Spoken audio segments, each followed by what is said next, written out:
Well, welcome back.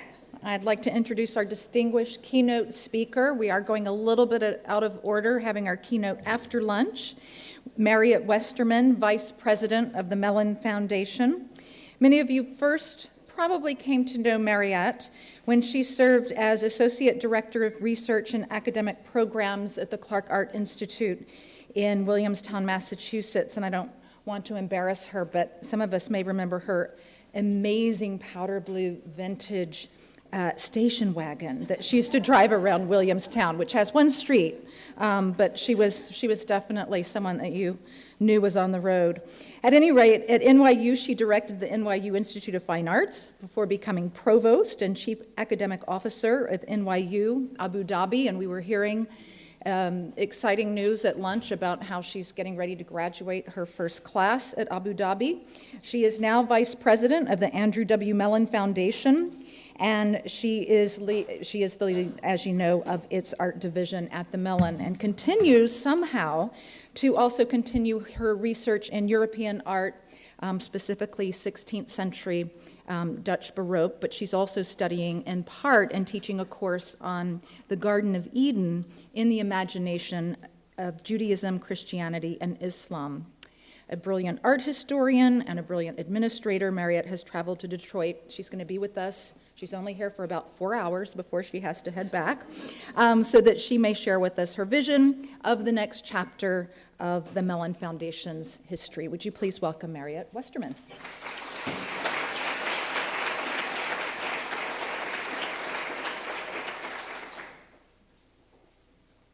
I better not put this on these documents. Good afternoon, and thank you very much, Emily and Judith, for having me here. It is really such an honor to be invited to speak to so many of you here who care for our art collections, so that we may learn from them in the present and also have them available to us for many, many generations to come as fountains of learning and creativity.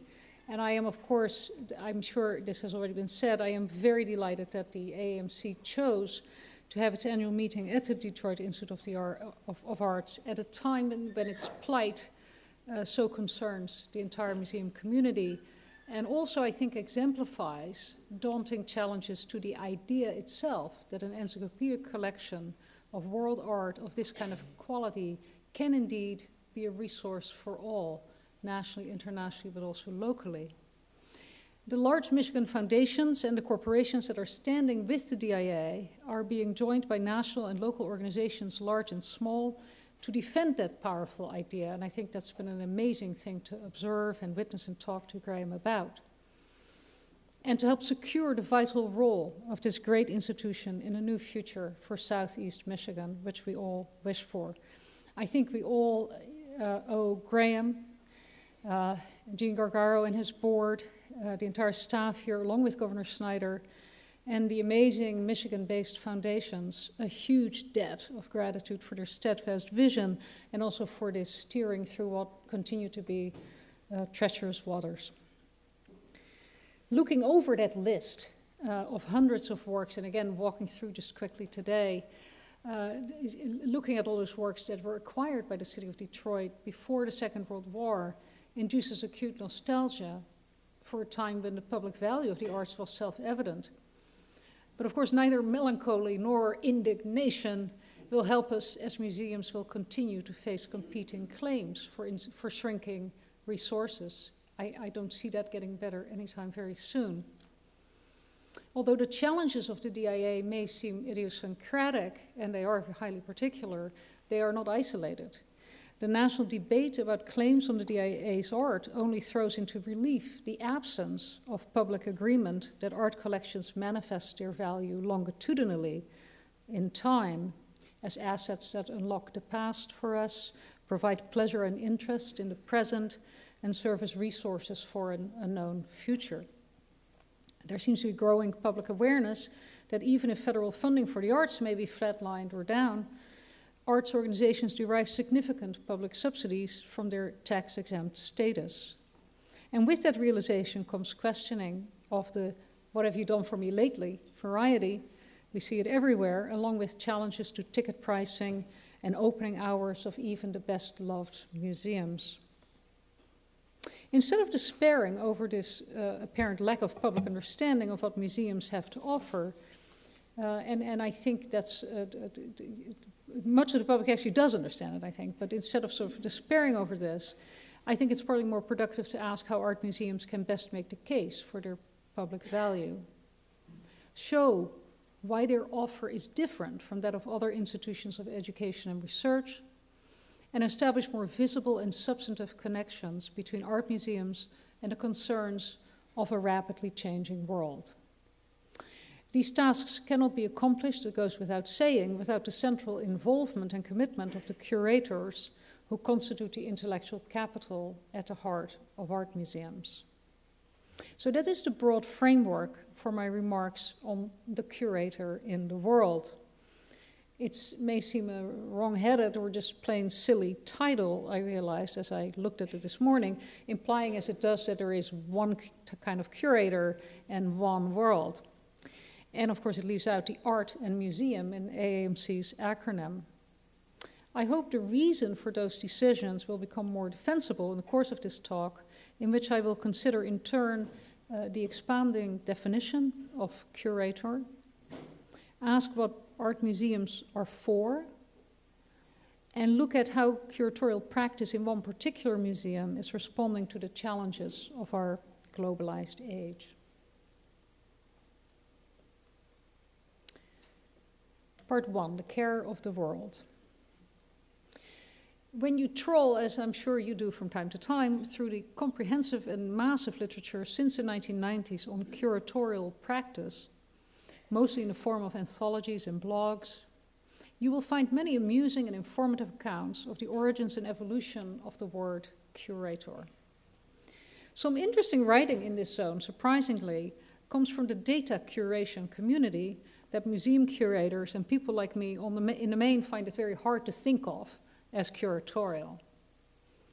The lively Erin Kassane, for example, has called her fellow digital content strategists to order by alerting them to the long line of curators who predate them, from the curator and curate of ancient and medieval practice, through the Renaissance cabineteer of wonders, to the Enlightenment connoisseur, and the 19th and 20th century curator, defined by the Oxford English Dictionary as the officer in charge of a museum, gallery of art, library, or the like, a keeper, custodian. You know all this so well that I know that I'm preaching to the converted, but I'm trying to set a little stage. Now, most of this literature from the museum studies, curatorial studies, data curation community is intent on exploding elite or enclosed notions of curatorship associated with art museums, while at the same time having the rigorous traditions of museum curatorship lend some cachet to curation nation. There is an agenda there, I think, all right? And it's been pretty successful, you would have to admit. What has surprised, and I don't want to go into whether I think that is necessarily a good thing or not right now, but what has surprised me in this literature is the absence, in this very veritable torrent of writing on the curator, of sustained thought about the word's Latin root, cura, or care. Cura, with a capital C now, is the marvelous protagonist of a brief fable that was recorded by the Latin author Hyginus around the beginning of the Common Era. The story has caught the attention of philosophers ever since Heidegger made it a cornerstone of his thought on being in the world, this being in the world that he calls the human Dasein, our condition. It is such a delightful tale, and it has such profound implications for curatorial presence in the world that I will recite it completely, even though you've probably all had it in Curatorship 101. But it is always a good yarn again. So here goes. Once, when Cura was crossing a river, she saw some clay. She thoughtfully took a piece of it and began to shape it. While she was thinking about what she had made, Jupiter came by.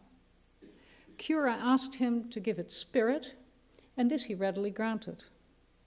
But when Cura wanted to name it for her, Jupiter forbade this, and demanded that it be given his name instead.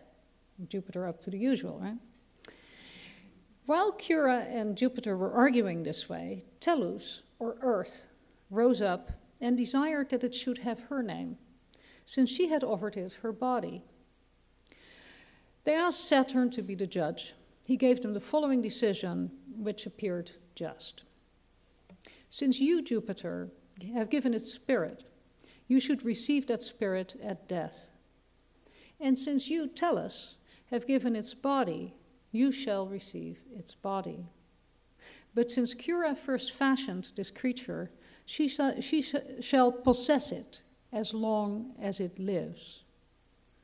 And now, because there is a dispute among you as to its name, let it be called Homo, for it appears to be made out of humus, earth. It's very clever, isn't it? For Heidegger, the story is a precious document of what he calls pre-ontological, we could say pre-philosophical understandings of human being as not autonomous over and against the world, separate from it, but of human being, homo, as arising in care. Heidegger sees care as definitive of human being in two interrelated senses, that of the German Sorge, anxious effort or worry, and that of Fürsorge, concern or solicitude or a caring for, in the sense of dedication. So worry and solicitude, care and concern. The primacy of care as a condition of human being in the world arises then in relation to the customary definition of homo as compound of earth and spirit, a very familiar Judeo-Christian trope. This being has its origin in care, indeed is possessed by Cura, according to the story. Possessed by Cura, care and concern for as long as it lives. Homo has no autonomous existence. Care owns him, and his name is derived from earth, not his fashioner. Now, as compromised as Heidegger's philosophy may be by anti-Semitism and Nazi affiliation, and I think that again has become a very live and important question just this year, nevertheless his reading of the fable of Cura seems persuasive to me about ancient Mediterranean and West Asian understandings of the human condition. We all worry all the time, and care gives meaning to our lives. Resonant of the myth of Adam's creation, the much earlier myth, the fable sheds light too on why the Judeo-Christian God had to cast out our progenitors out of the Edenic paradise into the world. In the garden, there was simply nothing for them to worry over or care for, hence no way for them to be fully human or account for our own experience of being human in the world as we think of them. The story of Cura then seems to imply for us here that curatorship is our definitive calling, the mark of our being human. And in this light, the care over things made by humankind, the care for those things after their makers or those who cared for them before us have died and left them behind, appears a very heady charge, an impossibly grave responsibility. But the good news of Cura's story is that the care of things of human concern appears to be the birthright and charge of all of us, not those with the professional title of curator alone. Maybe the data curators are right. In this sense, then, there is opportunity rather than threat in the democratization of what it means to curate or co-curate. Can art museums convince their communities that their curators care for things that matter? And can art museums conversely, find ways for their communities to help their curators do so in a spirit of truly shared responsibility? I think those are burning questions when you think about a place like the DIA. Would all of us in and outside the art museum in fact be better curators if we worked this way in the end?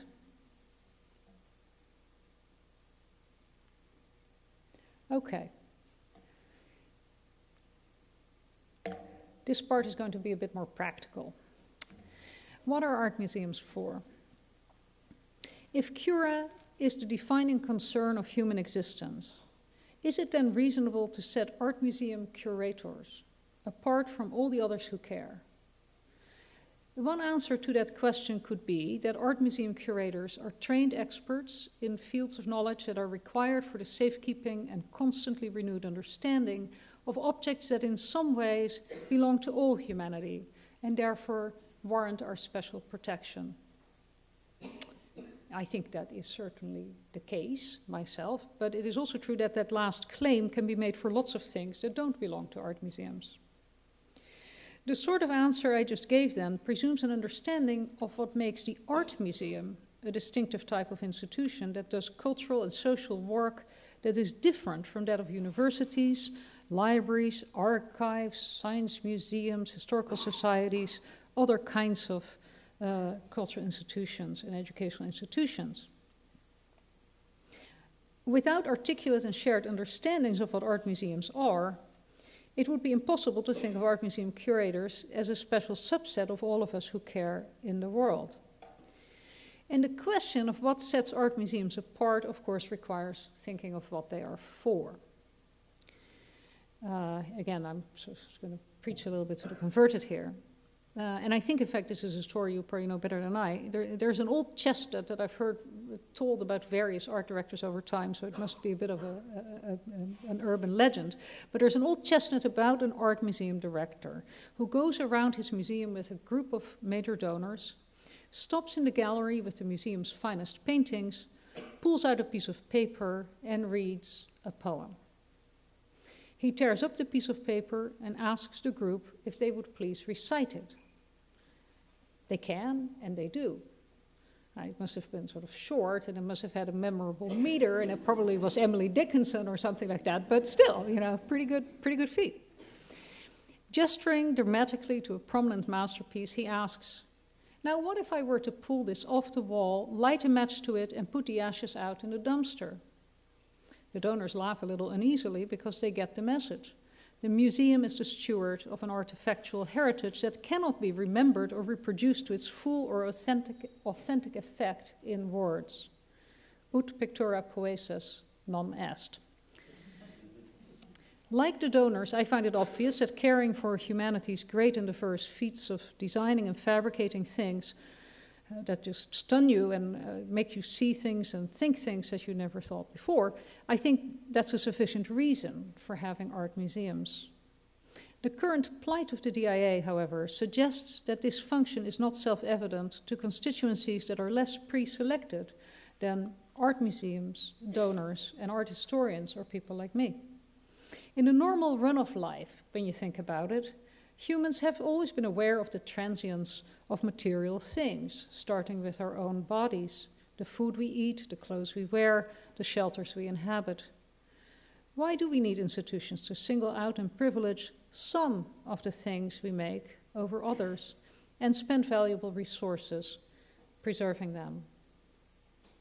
Isn't it true that societies by and large appear to favor the preservation of verbal or quantitative or even musical and performative modes of knowledge over artifactual know-how? The long history of universities certainly gives an indication of that. As the institutions that are charged to be the primary stewards, producers, and transmitters of human knowledge, universities are overwhelmingly logocentric and quantitative in orientation. Indeed, that's why I would say we need museums. And nevertheless, as humans, we also have a long, seemingly cross-cultural history of hedging our bets against physical transience and loss by investing in texts, objects, and rituals that can place us in the memories of our peoples, those who come after us, our cultures, our histories. And apparently texts cannot by themselves serve this human need for memory structures that transcend our individual lives. Huge swaths of human history, culture, and experience would be entirely inaccessible or incompletely available to us without a record of their art. This goes for all cultures without writing, like Cycladic civilization. It goes for cultures with writing that is yet to be fully decoded, like all of Egyptian heritage before the deciphering of the Rosetta Stone. It goes for cultures in which writing has belatedly set down oral traditions, as for many tribal and nomadic societies to this day. And it goes today, as in the past, for any type of experience and reflection on it that cannot be adequately registered, or not yet at least, in verbal or quantitative form. And that is a category of objects I would call art. If art museums are the preservers of the material part of our cultural history, it is still not enough for them to collect works of art, conserve and research them, and document them in catalogues. Their fundamentally public function sets them apart from universities, which evolved partly to stand back from society and offer space for independent reflection on their objects of study. Universities really struggle with that today, as there are demands on their public role.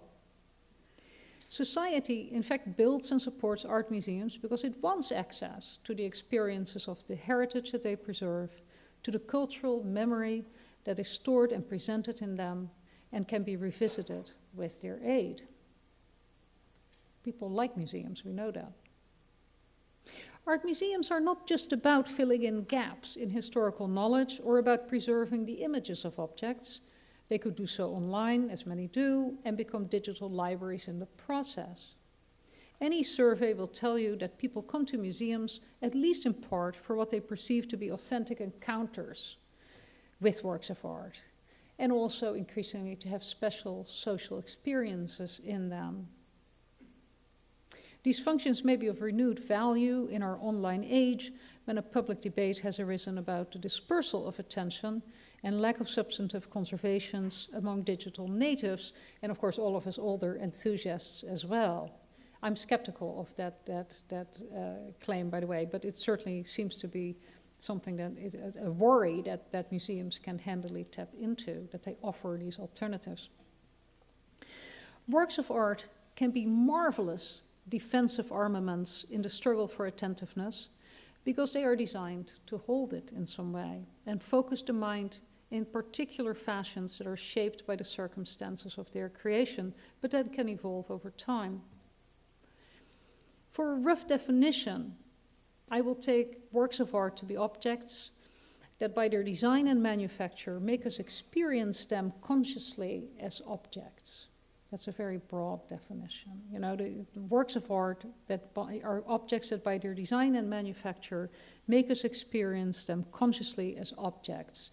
It's a definition that's rather anthropological and meant to short-circuit the idea or to circumvent the idea that there has to be some intentional desire to make art in everything that we see in art museums. Now, with institutional structures attached in the Western fashion is what I mean there. So that condition of their objecthood that is insistent on our attention makes them wonderful things to concentrate on and to think with. Having been designed and made by human beings, works of art, as defined as such, give us some measure of access to the thinking and, of course, the manual dexterity often and the past bodily presence of others who made them, the people who were there before who made them. I think that is a powerful draw for people to these objects. To me, then, the twinned responsibilities that make art museums distinctive and necessary are the preservation of the fullness of history and the staging of aesthetic encounters with objects that give access to the experience of human beings who come from times and places other than our own, even if it's just around the corner or 10 minutes ago. But by themselves, these preservation and presentation functions that are very powerful about museums won't guarantee the relevancy of art museums. An art museum won't thrive in the long run unless local communities consider themselves to have stakes in their curatorial mission. Ensuring that understanding of mutual dependency and benefit is, of course, you all know this and live with this every day. It's requiring you as curators to partner as never before with the educators and community engagement specialists to whom these tasks were traditionally assigned. So for a curator, I imagine that may mean paying disproportionate attention to what is powerfully distinctive in her collections, even if that weight is not a primary research interest. It may mean, I imagine, that the curator must think hard about his approach to staging those collections. in particular ways. And perhaps it means the curator has to jettison the medium or period-specific approaches that he learned en route to his curatorial role. It may mean curators have to solicit thoughts and responses of community partners about the objects, about which the curators are the undisputed experts, and yet they may learn something in the process, as the Horniman Museum's curators of the African Worlds Gallery in London found out to startling effect when they started consulting the diverse community of people of Yoruba heritage in London. One can learn something from these other kinds of knowledge.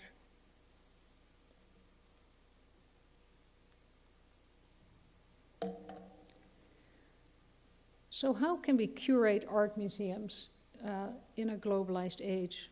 I think you all have different ways of doing it, and I don't mean to say that the example I'm going to discuss is any more characteristic. It just draws out some interesting problems, and it's not an American one, so I think that that would be good, not to call anyone out here, and it's one that I happen to know very well and like.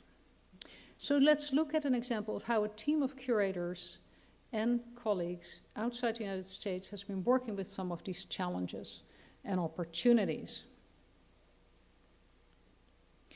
The Rijksmuseum in Amsterdam is both a magnificent international destination and an intensely local museum, largely dedicated to the art and history of the Netherlands in the way that, say, the British Museum or the Louvre are not. Since its founding in the late 19th century, the Rijksmuseum has steadily professionalized, building deep curatorial and conservation expertise, and in parallel, creating an education department to handle the growing flow of tourists and school groups in relative isolation from curatorial concerns. That was the old Rijksmuseum that I knew very well. In 2004, the museum closed for what was to have been a renovation campaign of a few years. You're already snickering and laughing a little bit, I know.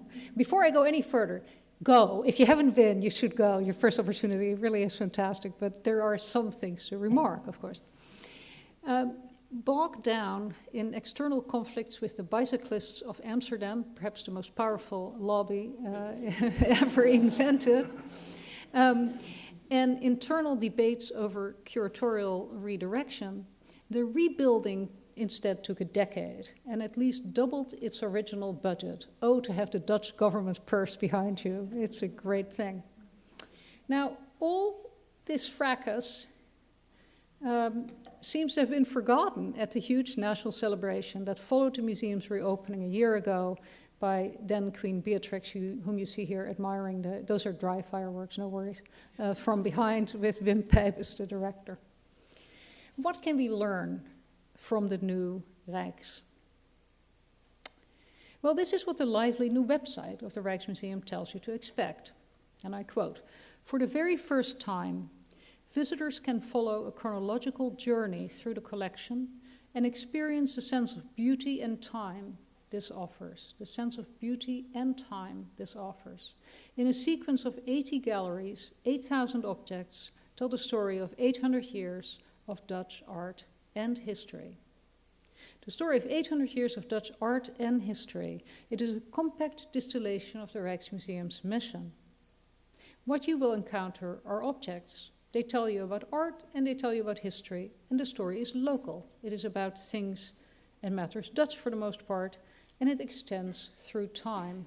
I really had mission statement envy when I read that little statement. It's just so perfect.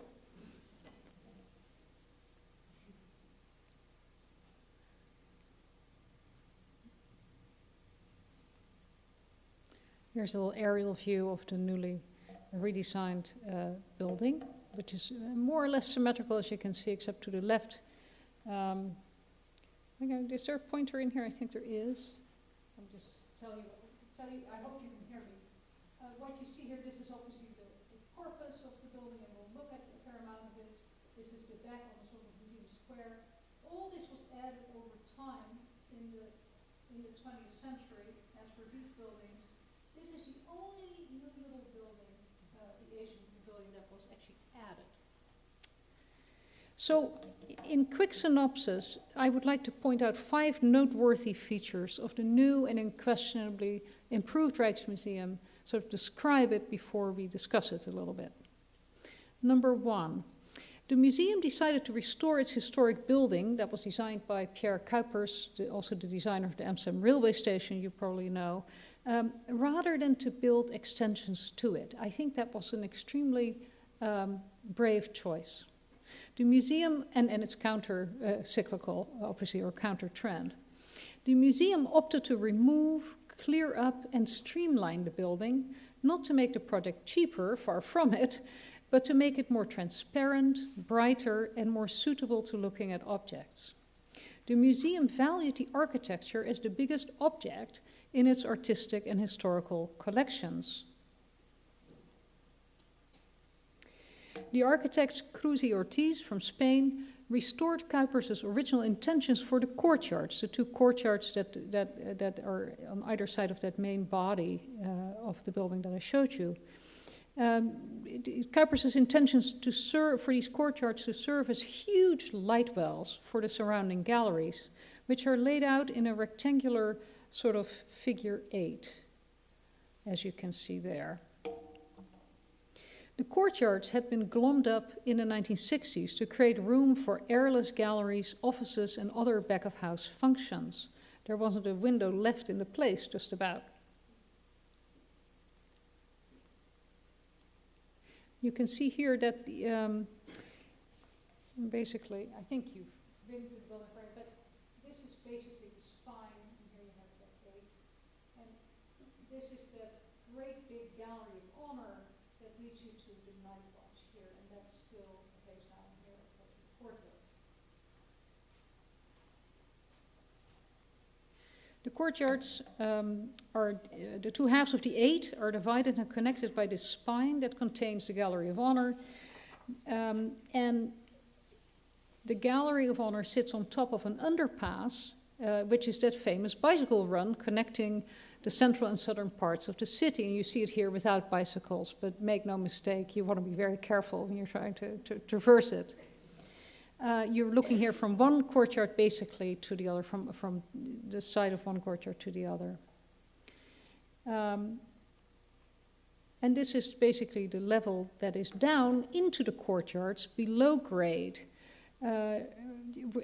where you have another underpass, sort of under the underpass, where you can buy tickets, check codes, and find restrooms. It's all about as clearly laid out as that building is ever going to be, because it was never very clear, and it still is not entirely clear, but it is a lot better. And most importantly, I think, these wide open, monumental, limpidly clear spaces figure as gigantic welcome signs, common in signs, functioning as public squares, bringing light into the galleries and airing out the very enclosed sense of the museum's past. Number 2, the museum's installation aims for chronological clarity and integration of artistic content with historical context. In the presentation, the distinction between work of art and historical object or evidence is no longer emphasized. It's always a sliding scale, of course, with objects from the past, but it is completely de-emphasized. You get to make your own judgments then, but every one of those 8,000 objects is pretty great, historical or otherwise. Each of the 4 floors in the museum lets you enter a different era. Here, at floor 0, the medieval and Renaissance periods and a host of special collections that are indeed very special. On the second floor, on the floor above, the 18th century here with all that Meissen beautifully installed, and the 19th in 2 halves of that floor. And then above, on the Piano Nobile, that is the museum's 2nd floor, the great works of the 17th century.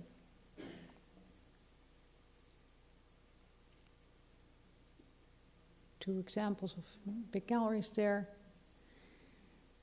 And then at the very top, something new and different for the Rijksmuseum, a 20th century selection. And I have to say that 20th century floor is really only two little half floors amounting to a cramped suite of attic galleries whose piecemeal dip into modernism and its discontents is profoundly unsatisfying from my perspective. And it's really worth asking, in fact, that problem, not so much whether the Rijks should leave that century to museums of modernism and a contemporary such as the nearby Stedelijk. I actually don't think they should, but could they not have collaborated with it in some way? So that is to be worked out and determined, I think. Once the museum opens its new real exhibition galleries, I think there are new opportunities to rethink this a little bit and kind of, what I would do is give over the whole lot to artist studios and bring them in. But that's, again, it would be great for that. On each of the pre-modern floor, here the late 17th century, a palpably different shape of time emerges from the varying densities of display and from the preponderance of different types of materials and objects. And it is reinforced by gentle storylines. Captions are short and sweet, often witty, and they seem neither condescending to visitors nor indulgent of scholarly excess. That must have been a struggle, right? The sense of being in an epoch is enhanced by the shades of gray on the walls. Most of them seem to be a hue of anthracite that works wonderfully with most paintings and objects, lighter for the 18th century, a little darker for the 17th, and so forth. Accomplishing this spatial visualization of unfolding time required the full integration of the Rijksmuseum's collections of paintings, prints and drawings, history and decorative arts, which had traditionally been 4 separate departments and gallery zones. Where the museum used to have a history section dedicated to political and cultural history and much larger sections of paintings and of decorative arts, it now offers a flowing and integrated parade of cultural history with an evident pinnacle in the 17th century. This integration took massive curatorial realignment. By the account of all, it wasn't easy, but the curators did take it on, for the most part, accepted the opportunity to re-envision their roles together, and they're all still talking to each other. At least those are who are still there, which is pretty amazing. Here you have a bit of a sense of how things look. Despite this integration, the Rijksmuseum still foregrounds its greatest strengths and draws visitors to them with new clarity. That's the third point. Despite this integration, they know what they really have is the 17th century. Dutch painting of that golden age reigns supreme, as in an international context, I think it should. You can see here that the century occupies the main floor. I've already said that. And then, of course, it's divided neatly, perhaps too neatly, into first and second halves of the century by that gallery of honor in the middle there. But that grand hall is exclusively about painting. No cabinets and tchotchkes there. And this is what it looks like. It is about painting, and it is about the greatest of it. Hals, Vermeer, Steen, Sangeram, Ruysdael, at great ease, and of course, Rembrandt. The processional hall, as you've already seen, is flanked by these cabinets. We're looking from one, traversing that processional hall to the night watch to the other, one side to the other. And you can see that these cabinets are very large, and they are framed by these kind of Westminster-style decorations from the 19th century that have been pretty nicely restored, and that are sort of evocations of great moments in Dutch history and art. These spaces are perhaps almost too large for the lineup of four Vermeers, but it is a great crowd control strategy, of course, as you can see here. It is a little noisy in there because there are no doors. There are open galleries, which gives its grandeur. It's interesting to remember that in the 19th century, these rooms were fitted with very heavy velvet curtains to create a sense of privacy in the cabinets and ceremonial pomp in the march to the gallery's focal point in the room that was specifically built early in the 20th century here for the night watch. And the museum very proudly has announced that this is the only of those 8,000 objects that hasn't changed places. They had no other place to put it, in fairness, but there's some symbolic importance to that because it truly is Holland's national monument in a real sense. 4, the Rijksmuseum has dedicated its main buildings entirely to its public mission, or what people like to call its public-facing mission.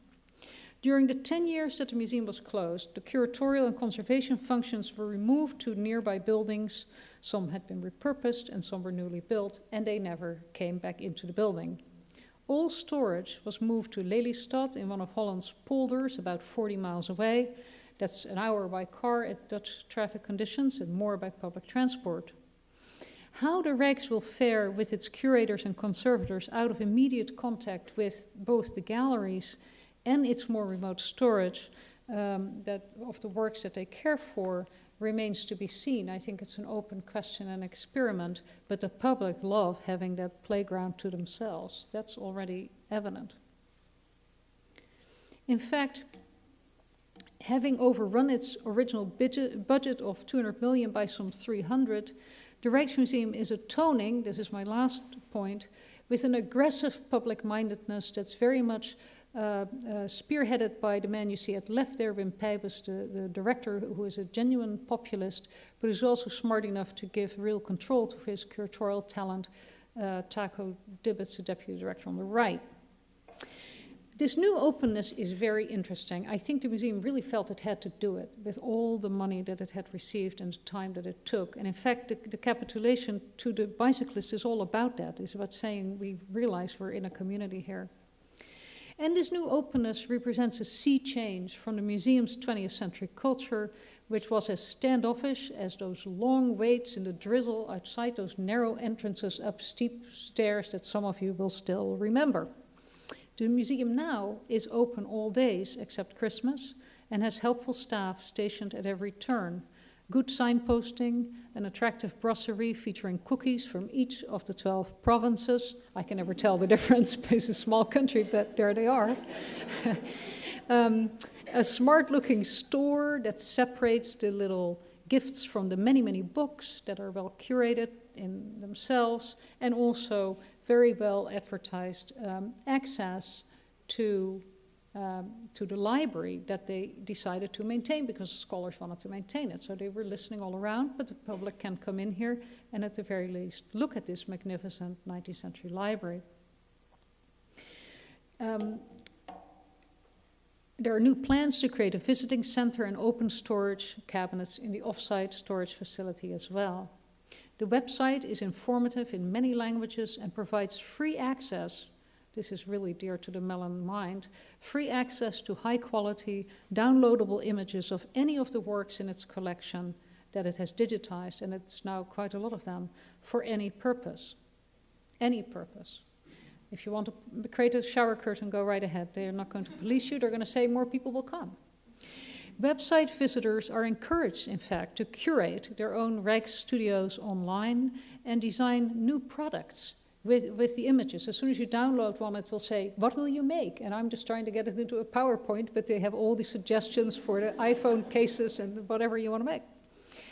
The first annual Rijks Studio Award competition, a huge event, was just won by a pair of young designers for their creation of a makeup line, Rijks Muse. I can't wait to try it.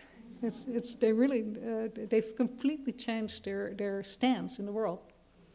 The museum does still charge admission, 15 euros for adults, but it is free for anyone under 18 and for holders of the Dutch Museum Year Card, which is a steal for anyone intending to visit a museum at least 4 times per year or go to 4 museums on one visit to Holland.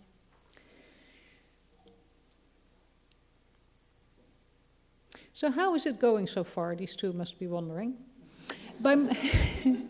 By most accounts, visitors are having a fantastic time in the new Rijks. The free opening day drew 20,000 visitors, and the first month attracted 300,000, almost more than the museum can really handle. The numbers have kept exceeding the museum's most vigorous projections. On return visits I've paid special attention to how people are looking at things.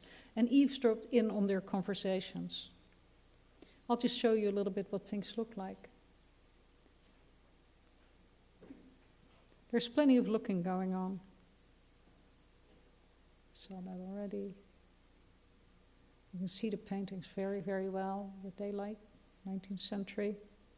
I hope that these images suggest that despite the historical reorientation of the installation, which I had been worried about, frankly, before, the aesthetic power of the museum's objects appears unaffected by the sometimes wild mix of media and wide range of artistic quality within single galleries. That's that injection of history that you do get. People seem to be loving it. They leaned into the nearly invisible glass vitrines to scrutinize silver and glass that they would have been hard-pressed to find or care about in the old museum. And they delighted over personal connections drawn out between objects and paintings, as in this gallery, for example, where I don't have the actual portrait there, but this is a portrait of the great Admiral Michiel de Ruiter, right near this great ship model of the kind of warship that he would have, that he commanded so often. And right near those very two, the painting and that object are two personal items that we know belong to him.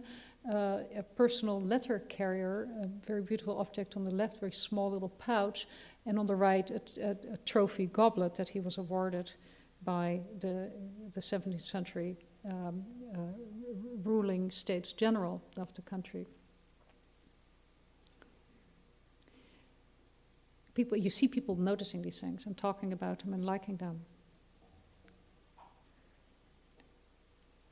And people were curious to come upon this sort of thing, an odd assortment of 18th century whalers' hats in a gallery dedicated to the interactions of art, economic dominion, and political empire in the Dutch colonial past that, of course, created the conditions under which this art could flourish. Those connections between art and imperial enterprise are made clearer than they were in the past. But it is the personal quality of these types of objects, I think, worn on the body or handled in daily life, that brings home the glorious as well as the brutal realities of seaborne dominion. These hats were differentiated from each other. Each was differently patterned so that the whalers in the snow on Nova Zembla or in the Bering Strait could recognize each other, you know, with all their many clothes on.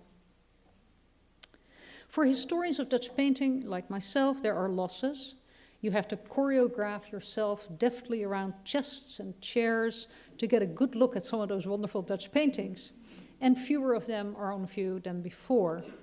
But as a member of the art historical tribe, I can always have access to those pictures for myself or arrange it for my students. And I can study the extraordinary Dutch creation of a new type and system of painting by other means, of course.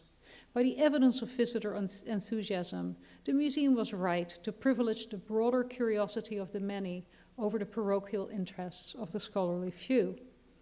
The integration of media in the medieval and Renaissance galleries is a riveting success, evocative in density, variety, and visual echoes among objects of that visual cacophony of church interiors before Reformed action in the Netherlands stripped them bare. It is almost a restitution, those galleries, to a historical wrong.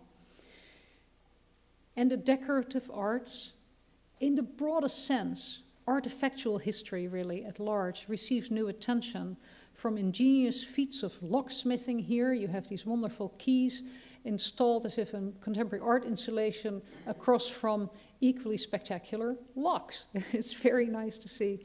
To those spectacles of bonnet making are already indicated, and you can see how special these objects are.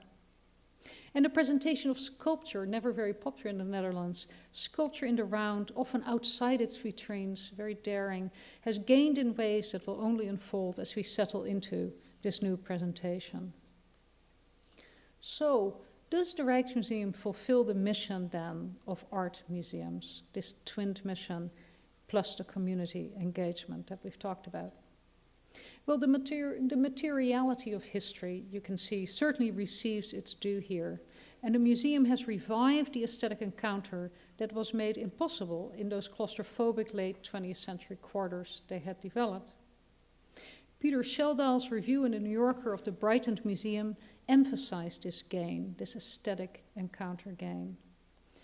About the night watch and skill and sheer physical capacity that was made by someone with our own biological apparatus. And visitors to the New Rijksmuseum, from kids to tourists to the old folk, so to speak, frequently seem to be gobsmacked in this way, and not just by the night watch. In theory, all people should have access to such mind-expanding confrontations. Can they? My recognition of Sheldal's response and my delight in it instantly made me uneasy too. His "one of us made that" implies an us on the receiving end who are prepared to recognize the work's power. And how many are included in that us? In concerning itself with works of some of the few great talents in history, can the art museum help all the rest of us care? We know we've got great stuff. Can we make others who care indeed see why they should care and make them care? Here, the Rijksmuseum faces similar challenges to those encountered by most art museums in America. Although it is ostensibly a museum, and very clear about it now, it's ostensibly a museum for all denizens of the Netherlands and a record of their shared history and art, that country and the people who call it home no longer look remotely as a composite, as they did when the Rijksmuseum was founded in the late 19th century, or even when I was growing up there in the 60s and 70s. By conservative census estimates, about 79% of Dutch citizens identify themselves as Dutch in an ethnic sense. Together, at least 10% of Dutch nationals, and probably many more who are included in the 79%, but at least 10% of Dutch nationals are of Indonesian, Turkish, Moroccan, Surinamese, and Caribbean descent. Although the majority, I think the total must be more like 15 to 20. Although the majority of the 79% refer to these people as allochthonous, meaning from elsewhere. Those folks are in many ways from here. Well, if you're in Amsterdam, they're from here, and they're not going anywhere. And in a country where the majority of 50%, the majority of the population identifies as irreligious, well north of 50% says they do not have a religion, 7% is Muslim. The Rijksmuseum is more forthcoming today than it had been about darker aspects of the country's colonial past. But the grandeur of the Dutch seaborne empire continues to sound the dominant notes in the installation, with colonial histories relegated to more distant galleries, even if they're more fully represented. The arts of Asia provide a fine counterpoint, a beginning counterpoint to the Dutch material in Ortiz y Cruz's new Asian pavilion that I already pointed out to you. It is an attractively installed jewel box for the Asian objects that the Rijks has been collecting since the early 20th century, really for more than 100 years now. You see it's very beautiful, classic, modernist sort of display. Not a single work or text in this gallery, however, would let a visitor come away with an understanding that Islam is one of the largest religions on the continent, that there is any Islam at all there, in fact, or that the former Dutch colony of Indonesia has the largest Muslim population in the world. Objects from Hindu, Buddhist, and secular contexts figure the Asian at the New Rijks. They constitute the artistic heritage of the colonies there.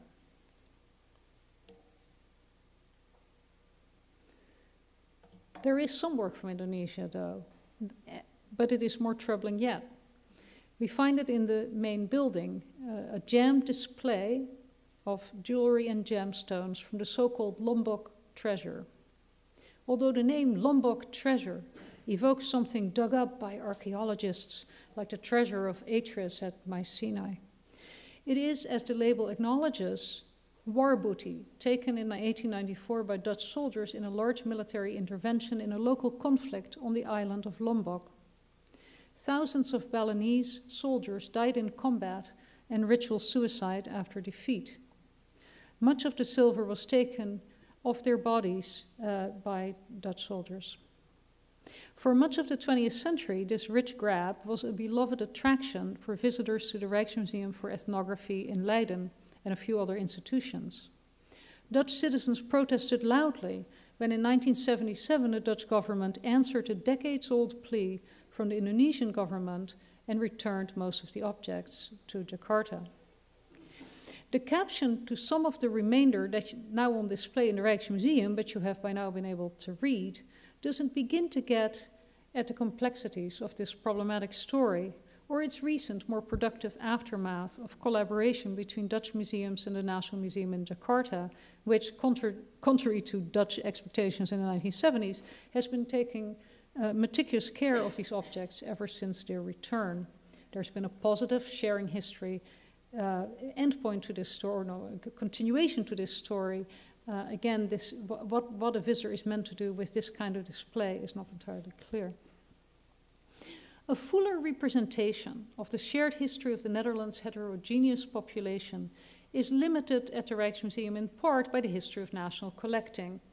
Artifacts from the cultural pasts of post-colonial and immigrant minorities in the country today were primarily collected by the 3 Dutch ethnographic museums, which are now merged in a Museum of World Cultures. Very interesting institution. Some creative collaboration with those collections and their curators, who have a much longer and truly collaborative history of working with local and source communities, is a promising possibility if the Rijksmuseum proves willing to share more gallery space with the cultures of the allochthonous.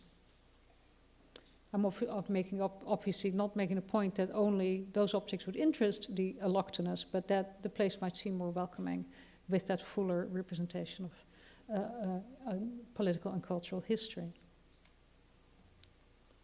A few final thoughts. In ruminating then about what art museums are for and how the Rijksmuseum has adjusted its mission, I've landed in a very predictable place you all know so well. We cannot divorce the question of what art museums are from whom they are for. In this respect, American and British institutions have something to offer, I think, to their continental European counterparts. Numerous museums in the Anglophone West are working to connect their local communities in all their diversity much more integrally to their missions. As terms such as learning or sharing knowledge are replacing conceptions of museum education as a one-way offer pushed out to the street, so public engagement and partner curatorship are being substituted for the old outreach. In this moment, it is no coincidence, I think, that Tom Finkelpearl, who led the Queen's Museum as it retooled itself into a genuine community resource, is New York City's new cultural commissioner for our time. The museum's program, as I'm sure you know, is a lively, and here you see the new building, much more transparent and so forth. You see a picture of somebody put on Flickr of the opening. And here a sense of its sort of mix and mashup, a little messy but always lively, of programming, a mashup of great art shows, such as the current recovery of Warhol's 9 Most Wanted Men on the left, a great exhibition, and combined with community partnership exhibitions that you see on the right, that may or may not fit that definition of what we know to be great art shows, but are huge community draws into the museum. Ultimately, an art museum's relevance today devolves from its ability to be relevant to many different constituencies, depending on where you are, from the international to the most local, and to have the perspectives and talents of those constituencies represented on its inside, in a cohort of curators, conservators, and educators and community specialists at its core. There is surely work to be done on that score, but I also think there is good reason for optimism as we look around us. In spite of the challenges of our moment, America retains a culture of integration that may be the envy of Europe and Asia, with a history of educational pathways to professional diversification and a commitment to community development that always strikes me as very quintessentially American. Only when an art museum can share the load of caring with the full range of its communities will it indeed be for all of us. If that goal takes rethinking the role of the curator in relation to scholarship, education, and to the kinds of knowledge that's less familiar but that lives in our communities, if that goal takes rethinking that kind of curatorial role, I think that a surprising number of us who care about the survival of art museums will be very willing to help. Thank you.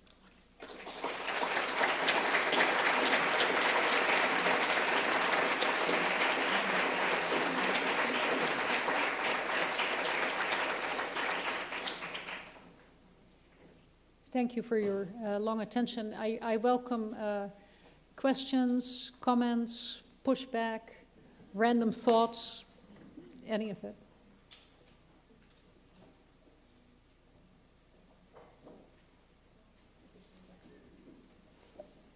Go ahead.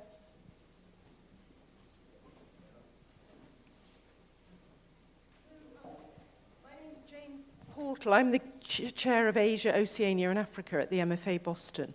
And I just wanted to say what an interesting presentation I thought you gave about the Rijksmuseum and about the engaging with the history and with the different cultures, immigrants in Holland. And I just wanted to give an example of an exhibition which our curator of Islamic art did recently at the MFA, which you were talking about engaging with with the Muslim community in Amsterdam and how to do that in a positive way. And she actually invited 30 local Muslims to each choose a Quran manuscript from our great collection, and then they each wrote a label about it and said why they chose it and what it meant to them. And they came from all different places: Afghanistan, Pakistan, Turkey, Nigeria. And I think it was a great way. They had their photographs in the exhibition, and it was a great way of making them feel involved. Thank you so much for telling us about that example. I think it sounds wonderful and something that I would really love to see.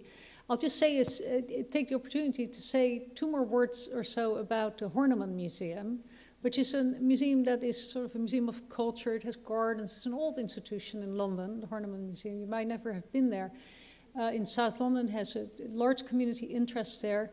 But what they did is when they started redoing their Asian worlds or African worlds gallery early in the millennium, they thought they have a lot of wonderful material from Nigeria, and they went out to the Yoruba community and started asking them about things and so forth. And what they got was so unexpected. They thought they would get something where everyone would pick something, a little bit the way you described.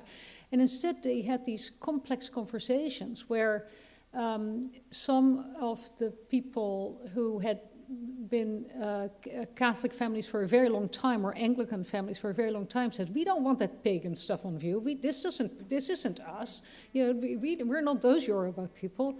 And others who might well be Christian or not would say, "No, my grandfather had one of these things, and this is a story that he told." So it was this enormous range of opinions and kinds of knowledge that they unlocked. So you may not always get what you want.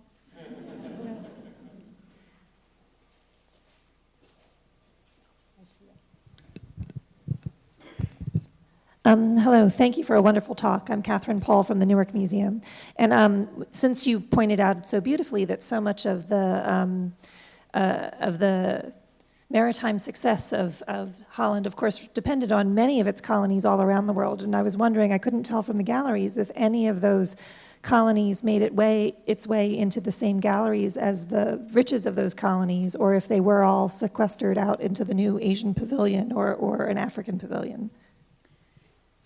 That's a wonderful question. The Asian Museum, the Asian Pavilion is truly only for the arts of Asia that have been collected since early in the 20th century by some avid connoisseurs in Holland who said, "Oh, we should also have Asian art because we have that stuff over there in Indonesia."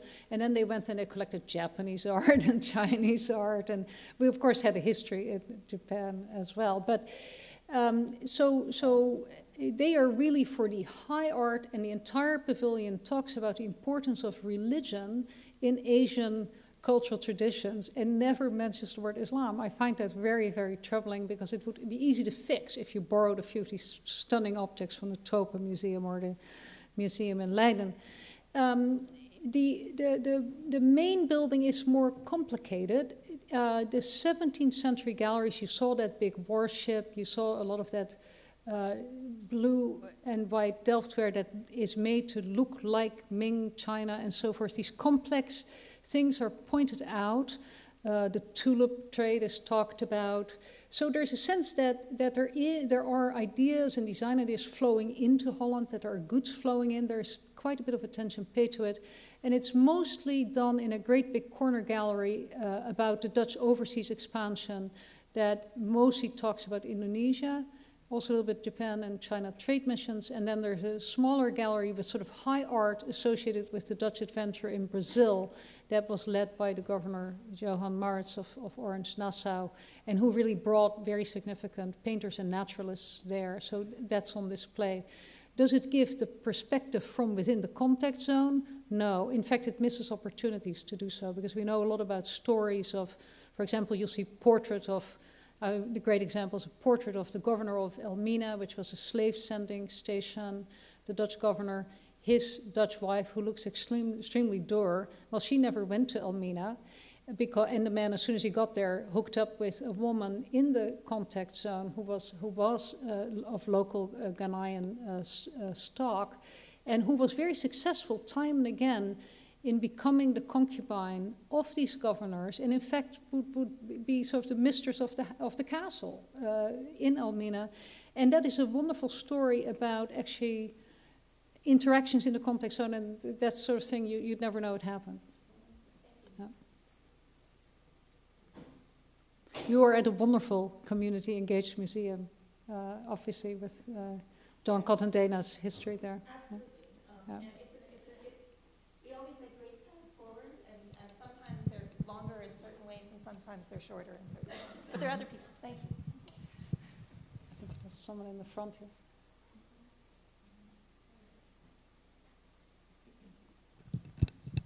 Thanks. Well, I'm sort of, as soon as I posed the question to myself, then I started with all sorts of other questions. So I'm not quite sure anymore what I wanted to ask, other than, what I have trouble with is the great, immense tension I see between, on the one hand, trying the museum or one institution, trying to be for all, as you said it, for us all, on the one hand, and on the other hand, realizing that this all is really lots and lots of different communities. So can we talk about an all at the same time? I mean, there's on the one hand the wish to globalize and integrate, and on the other hand, there seems to be the need to fragment our attention or our programs, or addressing niche groups or different communities, and I find that very difficult to negotiate. It's an enormous challenge. It's also a very exciting challenge, I think. When I talk about all, I don't really think that every single museum and every art museum on the planet will always be accessible to all. It's talking about the art museum stands in the world, and that's going to have local instantiations, which is why the differentiation of communities is important, but I think it's really important to start at home. And I think that was really clever about the Rijksmuseum, which had been kind of a tourist destination that very few people in Holland ever went to, really, and now has become this sort of this place that people feel invested in. And there are different ways in working with communities, I think, that need to be explored. So it's more about almost a philosophical stance in the world, given that the care of these things of humanity is the care of all of us. Not easy. No. Hi, I'm Patricia Lanis. I come from the education world, so this is a great opportunity, I think, when we're talking about community, of seeing ways of partnering, And today, the word curating came in many different contexts. And I'm thinking, like, this could be a seminal moment to start thinking about museums, departments, working together, I don't know in how many ways, different ways, to get the community engaged also. So it's just, like your conversation, I think it's somehow taking us there. I don't know what you think about that, intersection, like how do you reach out to the community and what does outreach mean? When you as curators are organizing exhibitions, how does the education department play a role, or does it play a role at all? I'm not sure. Well, the first thing I want to say is I cheer you on. I think it's really important what all of us can learn, art historians, curators, conservators, from education specialists and community engagement partners. I think we see happening what you describe. I think it is happening, and I think places like the Newark Museum and the Denver Art Museum were very much ahead of the curve in this regard. And I resisted it. I think Timothy Standring is here, and he'll remember that, because I co-curated with him and colleagues in Newark a museum. And I must say, I learned so much from those museum master teachers, as they were called there. And at the same time, I had to fight for my curatorial and my picking points. Yeah. So I think it's happening. I see so many examples. I believe that this very successful open field public curation project at the Walker, if I'm not mistaken, that had its origin in an education idea, but was really sort of taken up and embraced by the entire institution. So I think it's coming, and I think it would be wonderful to see more of these flows rather than these columnar separations of this person, this thing. Yeah, I think it does take rethinking of the kind that we saw at the Rijksmuseum. It was hard, as I said. Just getting the curators to work together across these different departments wasn't easy. So it'll take work, but it's coming, I think. I saw someone, yeah, they're also here.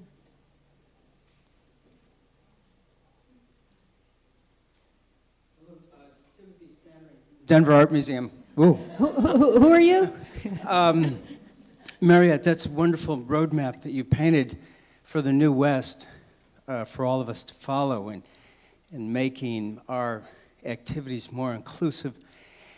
One other thing that many of us have to keep in mind is how are we going to change development to pay for the new paradigm? And many of us as curators perform development duties. We take our patrons to Maastricht.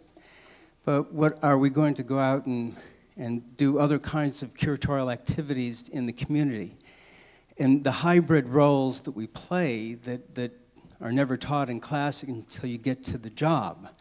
So it's interesting if foundations such as yours could help train trustees to recognize that, not just yours, but others. But keep in mind that we're all going to have to train, and the money side of the equation is equally important, that there's going to be funding for this new kind of product that you're talking about.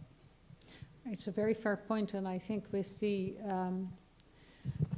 with this enormous realization of that this growing inequality we see is really unsustainable, comes also the realization that maybe the model of museum funding, as we've known it, is really not sustainable. So we're going to have to create new compacts, it seems to me, and it does take working with trustees, but I also think boards of trustees will change somewhat, as these different interests and realizations occur. I think I've seen you here, there.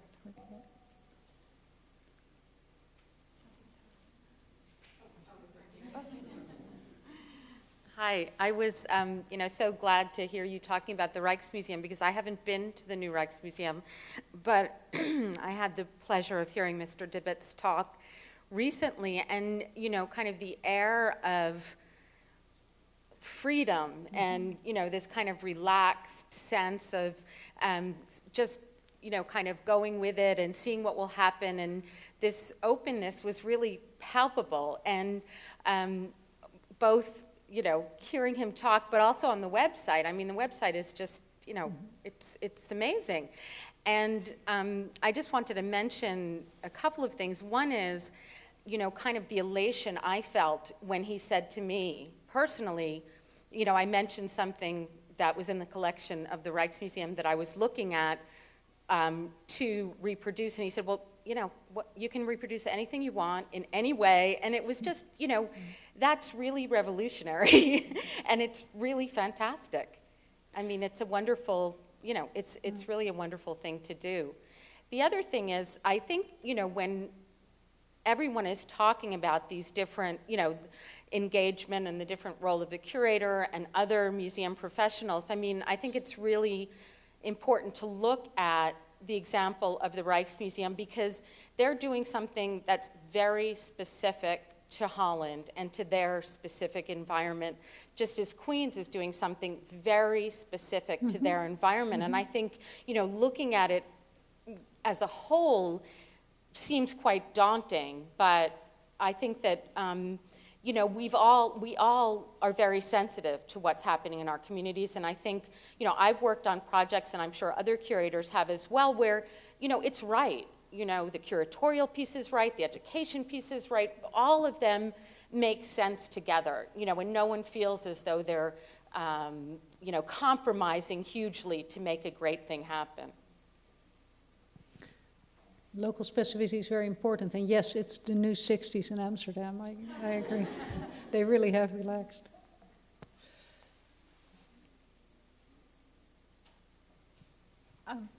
So I guess this may sound like a perverse question in a way, but a little bit following on Mr. Standring's observation. So that was the utopian approach, that imagine that we do, or is it too difficult to imagine that the money will follow these new ideas that have swept into the curatorial realm. And my question is more to do with, let's suppose that it's not overly utopian and that this does happen and that we all do manage to internalize what's becoming, the word on everyone's lips about relevancy and about engagement with local communities. And I just wonder, let's imagine an AAMC in 10, 20 years. Will our worry, does it mean our worries are over? In other words, is there a cost to be paid for this kind of approach if we can manage to pull it off? And just from where you are, what do you see as potential costs, or what will have been lost? Well, I'm with Hyginus, and I think worry is the condition of the world and care. So I think, yes, there will be new worries and new concerns, of course. And there, as I said myself, there were losses that I felt when I first went through the Rijksmuseum display, and I could no longer have that whole, Pelican history of painting laid out for me. That was really sort of a loss. But I saw many more gains, and the biggest gain is creating and developing a new community that cares about our institutions and about the art in them, because they feel that they have their voices about that work is heard, and they understand what they can do with them. So I see the need for a great deal of experimentation. Thinking about the AAMC, I spent a little bit of time on the website just to refresh my memory of what this important organization does, and I realized that a couple of changes I could imagine is that independent curators and the content data strategists are let in the door in some way or another. All of you are struggling with the digital dispensation, as we are at Mellon and anywhere, and I think there are things to learn there. So maybe that happens by invitation initially, I don't know, but maybe thinking a little harder about the others who claim to be curators out there might be good. And I also, maybe this is already the case, but I wonder about the art museum curators. And as some of you who pay really close attention to these things, I'm always amazed by that, actually people do their homework, but the Mellon Foundation really has started supporting, and I've really wanted to do that. I've always had a strong commitment to thinking about institutions and including scholars and curators and conservators wherever they live in my own work, who happen to be in institutions and disciplines that are not art museums or art departments, because they work on, say, African art, or they work on a particular kind of Native American tradition, or some kind of tribal art that doesn't fit neatly into traditional canons of art history. And so I think there is an enormous opportunity. I think I indicated it a little bit in this talk, for art museum curators to think hard about the other places where art lives and resides, and that includes, of course, the contemporary art centers, but also very much the museums of anthropology, which often are run by faculties and museums and so forth, and it isn't necessarily an easy collaboration, but we've begun to try to build some bridges there, because I think these isolations are not healthy for anyone. So I could imagine inviting those and really rethinking that art museum in AAMC. Some people like that. Okay.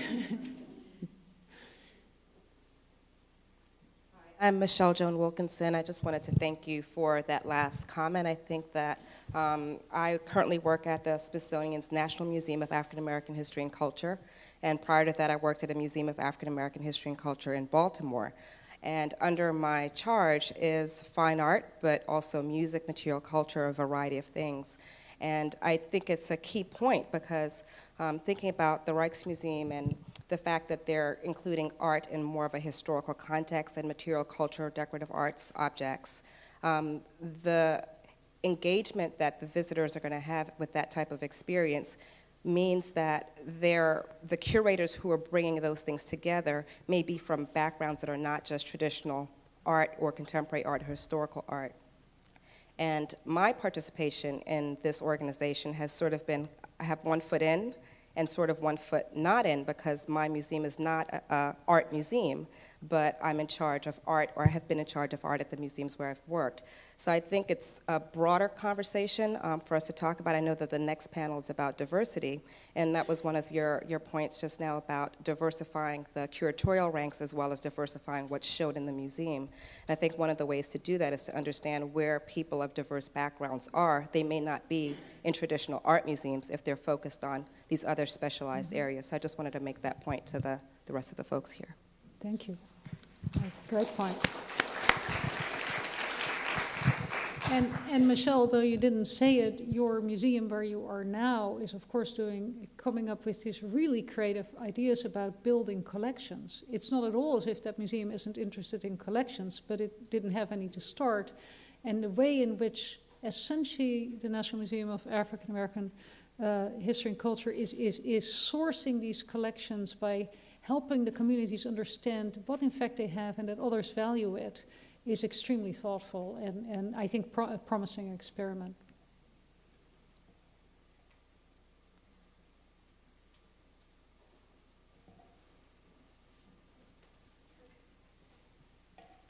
Hi, is this on? Hi, my name is Beth Finch and I'm at the Colby College Museum, and I was interested to hear about what you said about the logocentrism of universities and how art museums at academically based institutions might, in a sense, be able to counter that or make connections that deepen the connection between the writing that happens in all scholarship, not just in art history, to objects. And then beyond that, thinking about what you've said about communities, how that work then might hopefully open up to the wider communities in which these institutions are based. Yes, I think your point is, I completely subscribe to it. I think it's a great value of university art museums and college art museums and art centers and collections that they do remind people that knowledge does have this very substantive material component, even writing, of course, and sound, but no, that's a real opportunity. Those institutions are critical to Mellon and have been for a long time because they also help build new interest and knowledge in these captive young populations. I saw someone in the front.